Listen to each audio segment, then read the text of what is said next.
Hosanna హల్లెలూయా hosanna. రెండు చేతులు పైకెత్తి హోసన్నా హోసన్నా హల్లెలూయా హోసన్నా.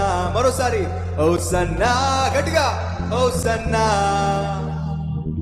హల్లెలూయా హోసన్నా హోసన్నా హోసన్నా హల్లెలూయా హోసన్నా. యేసు రాజులకు రాజు ప్రభువులకు ప్రభువు త్వరలోనే రానున్నాడు. నిత్య జీవమును మన అందరికిచ్చి పరలోకం తీసుకెళ్తాడు. స్తుతి నీకే యేసు రాజా, మహిమ నీకే యేసు రాజా, స్తోత్రము నీకే యేసు రాజా, ఘనత నీకే యేసు రాజా.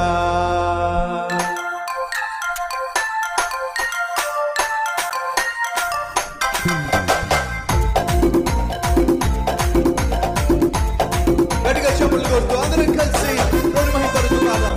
పరుస్తూ దేవుని మహిమపరుస్తూ కీర్తిస్తూ పాడదాం.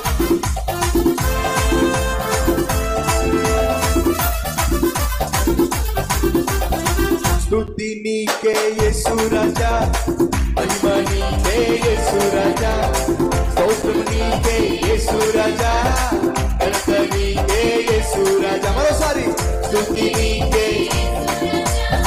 మహిమ నీకే స్తోత్రం నీకే యేసు రాజా, ఘనత నీకే.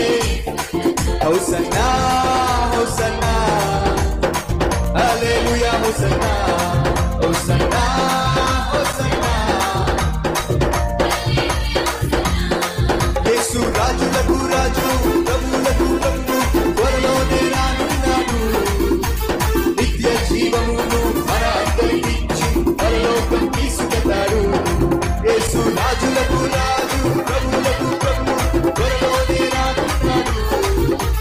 నిత్య జీవమును మన అందరికిచ్చి పరలోకం తీసుకెళ్తాడు. హోసన్నా హోసన్నా హల్లెలూయా హోసన్నా హోసన్నా హోసన్నా హల్లెలూయా హోసన్నా.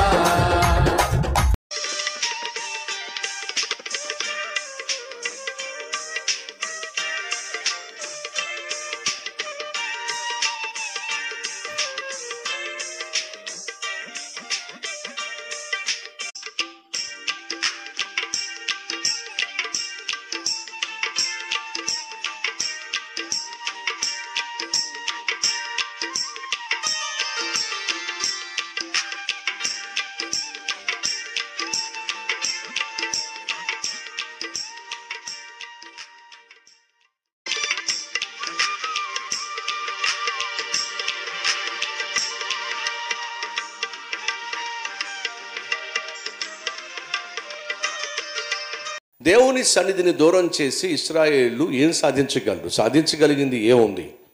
20 సంవత్సరాల పాటు దేవుని యొక్క మందసాన్ని దూరంగా పెట్టేశారు ఈ ప్రజలు. ఫలితంగా వాళ్ళ జీవితంలో చాలా నష్టాన్ని కష్టాన్ని కొని తెచ్చుకున్నారు. దేవుడు లేని జీవితం బహు దుర్భరం. దేవుడు లేని జీవితము అంధకారం. దేవుడు లేని జీవితము అపవిత్రం. దేవుడు లేని జీవితము అభద్రం, అనగా భద్రత లేని జీవితం. ఇశ్రాయేలీయులు దేవుడు లేకుండా జీవించి ఎంత నష్టపోయారో, కష్టాలు పాలైపోయారో వారు గుర్తించినప్పుడు ఏడవడం మొదలుపెట్టారు. అలా ఏడుస్తూ ఉన్నప్పుడు సమూయేలు వారందరినీ పిలిచి, దేవునికి దూరం అయిపోయి మీ ఇష్టానుసారంగా జీవించి కష్టాలు కొని తెచ్చుకున్నారు కదా, అయితే ఒక పని చేయండి. దేవుడే కావాలని మీరు ఆశిస్తుంటే, దేవుని ఆశీర్వాదాలే మీరు పొందాలనుకుంటున్నట్లయితే మీరందరూ ఎప్పటిదాకా చేస్తూ వస్తున్న పాపిష్టి పనులను విడిచిపెట్టేసేయండి.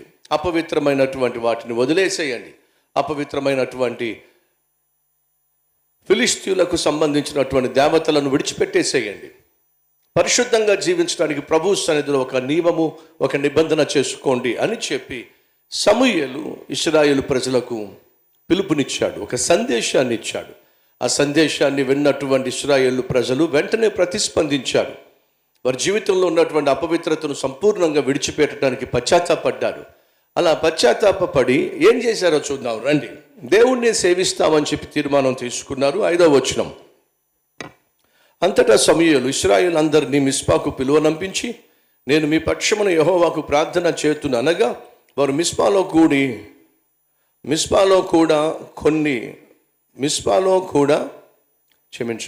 మిస్పాలో కూడుకొని నీళ్లు చేది యెహోవా సన్నిధిని కుమ్మరించి ఆ దినమున ఉపవాసముండి యెహోవా దృష్టికి మేము పాపాత్ములమని ఒప్పుకొనిరి. మన జీవితంలో మార్పు రావాలన్నా, మన జీవితంలో దేవుని ఆశీర్వాదాలు పొందుకోవాలన్నా, దేవుడు మన కోసం దాచిపెట్టిన దీవెనలను అందుకోవాలన్నా అది పశ్చాత్తాపంతోనే ప్రారంభమవుతుంది. సహోదరి సహోదరులు, మన జీవితంలో ఉన్నటువంటి కలిగి ఉండవలసినటువంటి ఆశీర్వాదాలు మనం కోల్పోవడానికి, దూరం చేసుకోవడానికి ప్రధాన కారణం ఏమిటంటే దేవుని సన్నిధిని దూరం చేసుకోవడం. సంసోను దేవుని యొక్క సన్నిధిని దూరం చేసుకున్నాడు, ఫలితంగా సమస్తాన్ని కోల్పోయాడు. సౌలు దేవుని సన్నిధిని దూరం చేసుకున్నాడు, ఫలితంగా సమస్తాన్ని కోల్పోయాడు. అనగా దేవుని సన్నిధిని దూరం చేసుకోవడం మనం సమస్తాన్ని కోల్పోవడం. మన ఆధ్యాత్మిక విలువలను కోల్పోతాం, శారీరక బలాన్ని కోల్పోతాం, ఆర్థికంగా స్థిరత్వాన్ని కోల్పోతాం, కుటుంబంలో ప్రేమ, అనురాగము, ఆప్యాయతలను కోల్పోతాం. దేవుణ్ణి కోల్పోయినప్పుడు జస్ట్ లైక్ ఇంట్లో కరెంటు పోయింది అనుకోండి, ఇంట్లో ఏ వస్తువు పనిచేయదు. ఫ్రిడ్జ్ పనిచేస్తుందా? టీవీ పనిచేస్తుందా? మీ గీజర్ పనిచేస్తుందా? మిక్సీ పనిచేస్తుందా? ఒక్కసారి ఆలోచించండి.